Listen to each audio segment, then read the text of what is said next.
આપણે છેલ્લે જે હતું એમાં 7મો દાખલા આવ્યા હતા. એમાં રકમ હતી a બરાબર 1 2, b બરાબર 1 2 3 4, c બરાબર 5 6 અને d બરાબર 5 6 7 અને 8. બરાબર છે. હવે તમારે આમાંથી જે સાબિત કરવાનું છે આ આપેલા છે, તો નીચેના પરિણામો ચકાસો. તો નીચેના પરિણામો ચકાસો. જ્યારે પરિણામો ચકાસવાનું કે એટલે સમજી લેવાનું કે પરિણામ સાચા પણ હોય અને ખોટા પણ હોય. ચકાસવાનો શબ્દ વાપર્યો, ધ્યાન રાખજો. પહેલું છે a ક્રોસ b છેદ c બરાબર a ક્રોસ b છેદ a ક્રોસ c, અને બીજું પરિણામ તમને આપ્યું છે a cross c A b cross d નો ઉપગણ છે. બસ આ બે ભાગ છે તમારી પાસે, ધ્યાન રાખજો. આપણે શરૂઆત કરીએ પહેલા b છેદ c. તો આપણે a ક્રોસ b છેદ c લાવવું છે. તો પહેલા b છેદ c જો b છેદ c બરાબર શું છે તમારી પાસે? તો અહીંયા b માં 1 2 3 4 છે અને c માં 5 6 છે. તો b છેદ c 5 થઈ જશે. બરાબર, b છેદ c તમારી પાસે 5 થશે. તો a ક્રોસ b છેદ c બરાબર છે એ કેટલામાં આવે છે? 1 2 ક્રોસ 5, ટોટલ કેટલા મળશે? 5. ચલો હવે a ક્રોસ b, તો એમાં કયા હતા? 1 અને 2 ક્રોસ. b માં કયા હતા? 1 2 3 અને 4. બરાબર, ગણતરી કરીએ તો 1 1 1 2 1 3 અને 1 4, બધા 2 સાથે. તો 2 1 2 2 2 3 અને 2 4. એટલે આટલા બધા તમે અગાઉ 8મા 9મા ધોરણમાં ભણી ગયા છો, એટલે બહુ કંઈ રિપીટેશનની પણ જરૂર નથી, તમને આવડી જાય એવા છે. ચલો 1 ક્રોસ c કીધું છે. તો 1 ક્રોસ c માં 1 2 અને ક્રોસ કયા છે? 5 6 છે. 1 2 અને c માં કયા છે? 5 c. ચલો અહીંથી ગણતરી કરીએ તો કયા આવશે? 1 5 1 6 2 5 અને 2 6. બરાબર છે.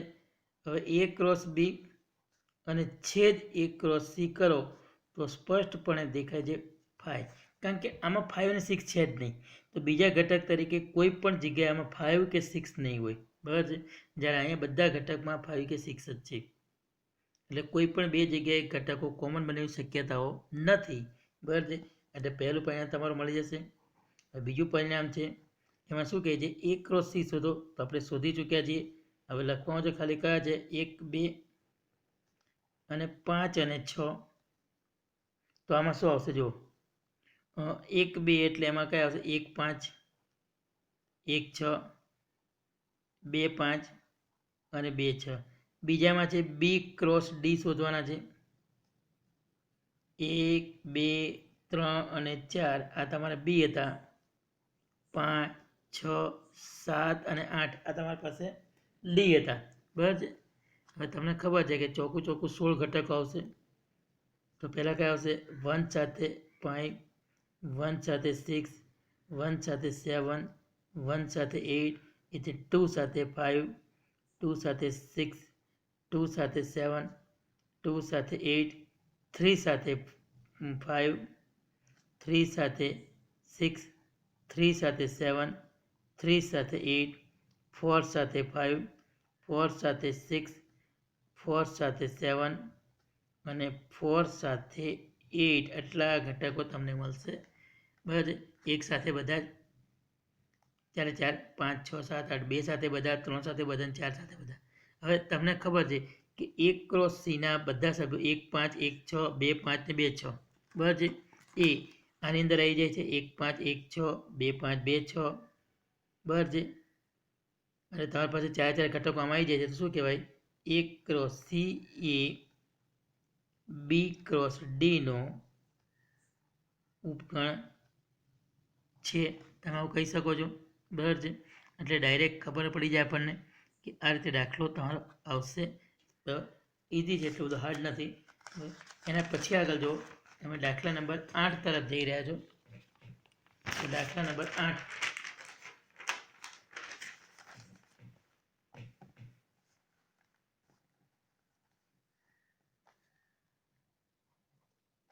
8મા દાખલાની રકમ શું છે? એ બરાબર 1 2 આપ્યા છે, બી બરાબર 3 4 આપ્યા છે. તો એ ક્રોસ બી લખો આવું કીધું છે, બરાબર. અને એ ક્રોસ બીને કેટલા ઉપગણ હશે?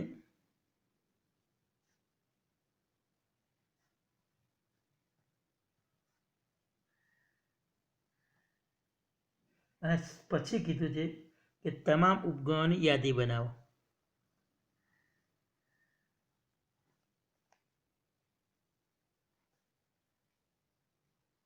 આવો શબ્દ વાપર્યો છે, બરાબર છે. તમને આમાં આપ્યું છે એ બરાબર 1 2, બી બરાબર 3 અને 4, બરાબર છે. તો પહેલાં આપણે એ ક્રોસ બી લખવાના છે, પછી એ ક્રોસ બીમાં ઉપગણોની સંખ્યા કેટલી છે એ શોધવાની છે, અને તમામ ઉપગણોની યાદી બનાવવાની. તો આપણે જોઈએ પહેલાં. ચલો, એ બરાબર કેટલા છે? 1 2, બી બરાબર છે 3 4. તો એ ક્રોસ બી પહેલાં આપણે લખી નાખીએ 1 2 3 4. ટોટલ બનશે 1 સાથે 3, 1 સાથે 4, 2 સાથે 3 અને 2 સાથે 4, બરાબર છે. હવે જોવાનું આપણે અહીંથી આગળ વધો તો number of a cross b કેટલા આવશે? તો 4. આમાં ઘટકોની સંખ્યા કેટલી છે? 4, બરાબર છે. તો એ ક્રોસ બીમાં એ ક્રોસ બીના ઉપગણોની સંખ્યા, એનું સૂત્ર શું હતું? 2 ની n 1 ક્રોસ બી જેટલી ઘાત, 2 ની 4 ઘાત કેટલા આવશે? 16, બરાબર છે. 16 ઉપગણોની યાદી બનાવવાની છે. ધ્યાન રાખજો, આપણે યાદી કઈ રીતે બનાવી રહ્યા છે, બરાબર. તો એ યાદીમાં ખાસ આપણે જોઈએ. ચલો, એ ક્રોસ બીના ઉપગણોની યાદી. તો એ ક્રોસ બીના ઉપગણો કયા કયા છે જોવાનું છે આપણે. ચલો, ઉપગણોમાં ધ્યાન રાખજો. તો પહેલાં આપણે 5 આવે, એ તો પહેલાં ફાઇનલ છે. પછી સિંગલ એક એકલના, તો 1 2, 1 3 છે, 1 4, 2 3, 2 4. હવે બબ્બે ગણવાળા વિચારો. ચલો, 1 3 સાથે પહેલા 1 4, 1 3 સાથે 2 3, 1 3 સાથે 2 4 થઈ જાય, બરાબર છે. હવે 1 4 સાથે 2 3, 1 4 સાથે 2 4, પછી 2 3 સાથે 2 4.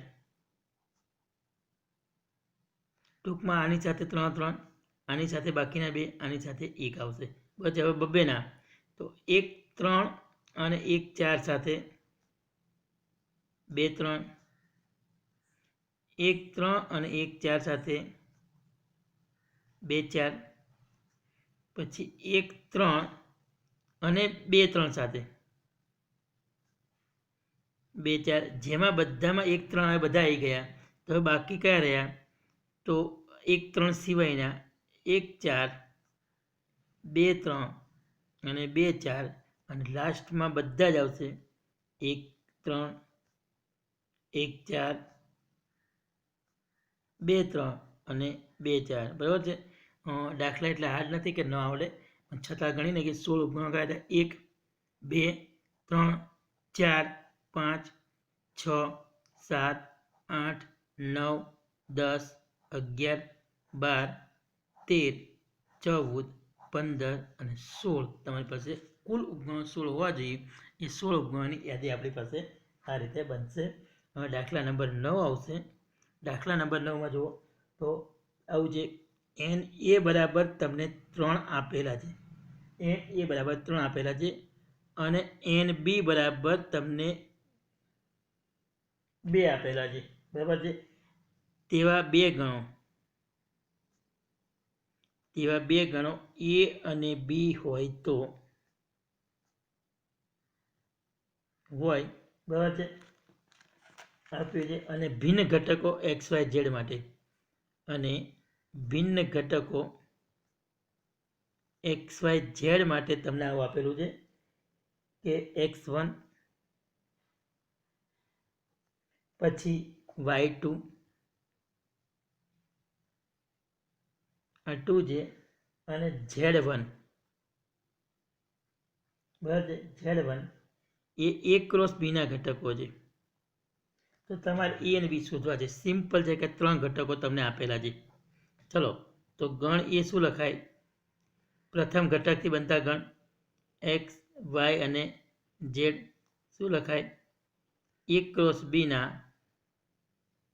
પ્રથમ ઘટકોથી બનતો ગણ.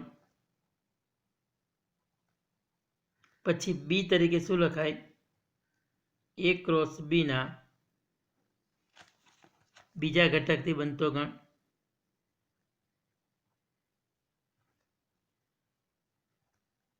ચલો એ ક્રોસ બીનો બીજો ઘટક આવે તો અહીંયા 2 અહીંયા 1 એટલે 1 અને શું આવશે 2 કમ્પ્લીટ. બસ એ ક્રોસ બીના બીજા ઘટકથી બનતો ગણ તમારી પાસે આ રીતે બનશે. એના પછી આગળ વધો. બરાબર છે. હવે દાખલા નંબર આપણે કયા 10મો દાખલો. તો તમને આપ્યું છે કાર્ટેશિયન ગુણાકાર એ ક્રોસ એના ઘટકોની સંખ્યા 9 છે. કાર્ટેશિયન ગુણાકાર એ ક્રોસ એના ઘટકોની સંખ્યા 9 છે. આવું આપેલું છે. બરાબર છે. કાર્ટેશિયન ગુણાકાર એ ક્રોસ એના ઘટકોની સંખ્યા કેટલી છે? 9 છે. બરાબર. હવે તેમાંના બે ઘટકો બરાબર છે કયા છે? -1 0 અને બીજું આપ્યું છે 0 1 હોય તો એ શોધો.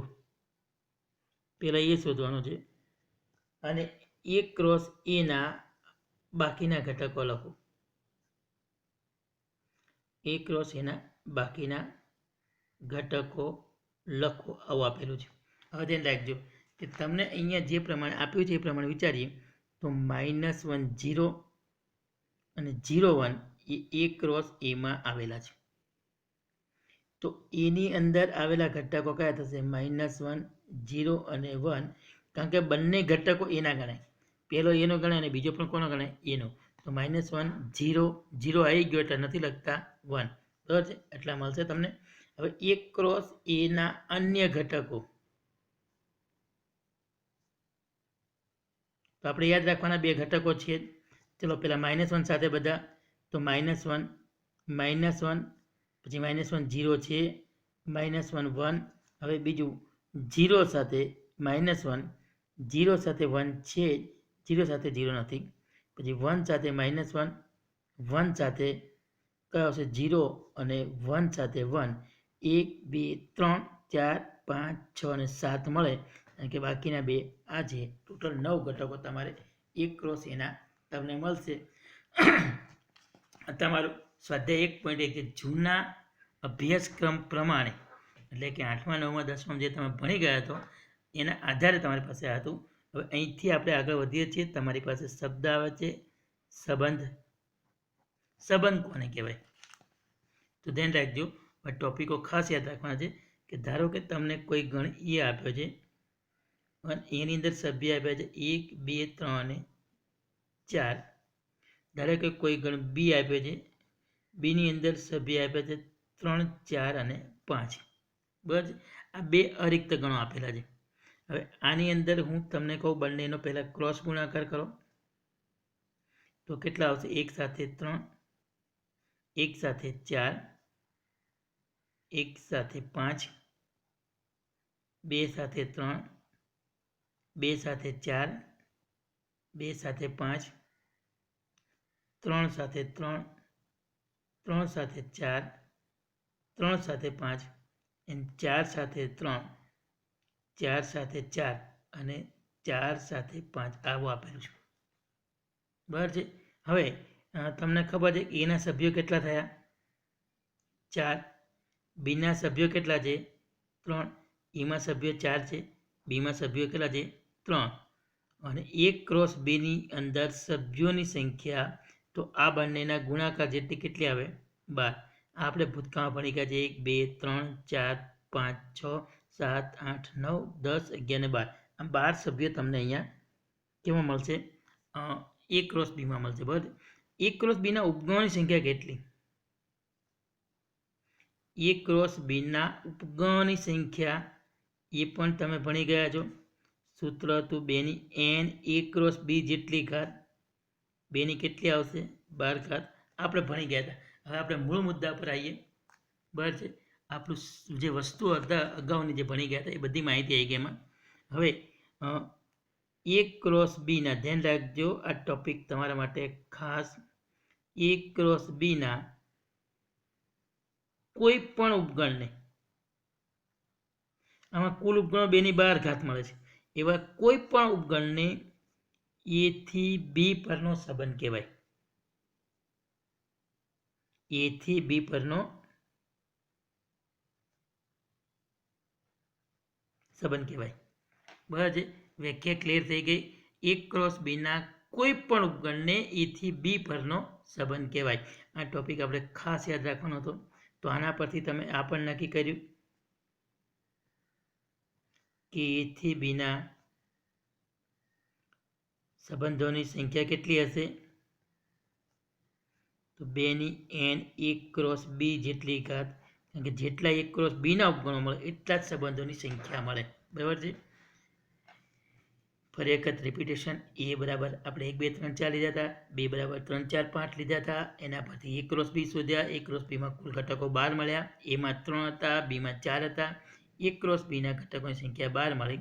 બરાબર છે.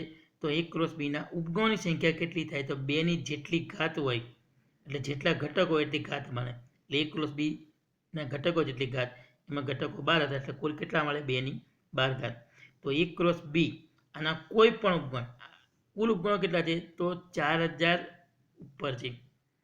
4024 જેવું થાય, વિચારો. બરાબર છે. એની કરતાં પણ વધારે થાય, ગમે એટલા થતા, આપણે એનાથી ખાલી લેવા દેવાથી. એ બધા જ ઉપગણોને A થી B પરનો શું કહેવાય? સંબંધ કહેવાય છે. બરાબર છે. યાદ રાખવાનું. તો A થી B ના સંબંધોની સંખ્યા આવે n A ક્રોસ B. તમને આવો પ્રશ્ન પણ પૂછે કે એમાં 3 ઘટકો છે અને બીમાં 2 ઘટક છે, તો A થી B ના સંબંધોની સંખ્યા કેટલી? તો તરત આપણને ખબર પડી જાય કે 2 ની 6 ઘાત. 3 ગુણ્યા 2 6 ઘાત એટલે 64 જેટલી થાય. તો આપણે કોઈ પણ એક સંબંધ લઈએ છીએ જેને આપણે સંબંધને મોટા ભાગે R વડે દર્શાવીશું. કોઈ પણ એક સંબંધ આમાંથી પસંદ કરીએ. ધારો કે 1, 3, 1, 5. બરાબર છે. 2, 3, 2, 2, 3 લઈએ છીએ અને 2, 5 લઈએ છીએ અને છેલ્લે 3, 3 લઈએ. આવો કોઈ પણ સંબંધ પસંદ કરીએ છીએ આપણે. બરાબર. આ ધ્યાન રાખજો, સંબંધ છે તમને આપેલો. આમાંનો કોઈ પણ એક ઉપગણ છે એટલે એને સંબંધ કહેવાય. અને કયો સંબંધ કહેવાય? A થી B પરનો, કે જેના પહેલા ઘટકો એમાં છે અને બીજા ઘટકો કેમાં છે? બીમાં છે. એટલે A થી B પરનો આ સંબંધ થયો. ચલો, આના પહેલા ઘટકથી બનતો ગણ 1, પછી કયો છે? 2 અને 3. આને R નો પ્રદેશ કહેવાય. સંબંધનો શું કહેવાય? પ્રદેશ કહેવાય. બરાબર છે. હવે એ રીતે બીજા ઘટકથી બનતો ગણ લો. અહીંયા આપણે વિચારી શકાય પ્રથમ ઘટકથી બનતો ગણ. બરાબર છે. બીજા ઘટકથી બનતો ગણ કયો થયો? 3 અને 5. તો આને R નો વિસ્તાર કહેવાય. બરાબર છે. બીજા ઘટકથી બનતો ગણ. બરાબર છે. બીજા ઘટકથી બનતો ગણ યાદ રાખવાનું. બરાબર. હવે આગળ તમારી પાસે સહપ્રદેશ પૂછે. આનો સહપ્રદેશ પૂછ્યો. ચલો, એક વિચારી શકાય કે તમારો જે સંબંધ હતો ક્યાંથી ક્યાં પરનો હતો, તો એથી બી પરનો હતો. તો જે ગણ બી મળે એને સપ્રદેશ કહેવાય. તો કયો હતો એ? 3, 4 અને 5. બરાબર છે. આપણે આ રીતે વિચારીએ તો બીની અંદર કેટલા હતા? 3, 4 અને 5 લીધા. તો એને શું કહેવાય? સપ્રદેશ. બરાબર છે. ટૂંકમાં આખું રિપીટેશન ફરી વખત જોઈ લો. એ આપ્યો છે, બી આપ્યો છે, એના પરથી આપણે A ક્રોસ બી શોધ્યા છે. એમાં ઘટક 4 છે, બીમાં 3 છે, કુલ ઘટકો કેટલા થયા? 12. એથી બીના ઉપગણની સંખ્યા પણ કેટલી થાય? 2ની 12 જેટલી. વ્યાખ્યા થઈ ગઈ. A ક્રોસ બીના કોઈ પણ ઉપગણને એથી બી પરનો સંબંધ કહેવાય. બરાબર. આ પહેલો ટોપિક તમારો પૂરો. બરાબર છે. તો એથી બીના સંબંધોની સંખ્યા કેટલી થાય? તો આના ઉપગણો જેટલી. આના ઉપગણો કેટલા છે? 2ની કેટલી ઘાત થાય? n A ક્રોસ બી જેટલી ઘાત. એટલે A ક્રોસ બીના સભ્યોની સંખ્યા જેટલી હોય એટલી ઘાતો થાય. બરાબર છે. ઘણા બધા ઉપગણો થાય. એમાંનો આપણે કોઈ પણ એક ઉપગણ લીધો જેને શું કહેવાય? એથી બી પરનો સંબંધ. જેમાં પહેલા ઘટકો એ ના હોય, બીજા ઘટકો બી ના હોય, એવા અમુક ઘટકો લઈ, બધાની અમુક ઘટકો લઈ અને જે સંબંધ બનાવ્યો છે. આના પહેલા ઘટકથી જે ગણ બને એને પ્રદેશ કહેવાય. બીજા ઘટકથી બનતો ગણ છે એને વિસ્તાર કહેવાય. અને સંબંધ એથી બી પરનો છે એટલે બીને આપણે શું કહીશું? સહપ્રદેશ કહીશું. બરાબર છે. તો બી તમારી પાસે શું થઈ ગયું? સહપ્રદેશ થયો. એટલે તમે સંબંધ, સંબંધોની સંખ્યા, સંબંધનો પ્રદેશ, સંબંધનો વિસ્તાર, સંબંધનો સહપ્રદેશ અને સંબંધની વ્યાખ્યા, બરાબર છે, આ બધું તમે આમાં ભણ્યા છો. આ ટોપિક પછી આપણે અહીંથી આગળ વધીશું.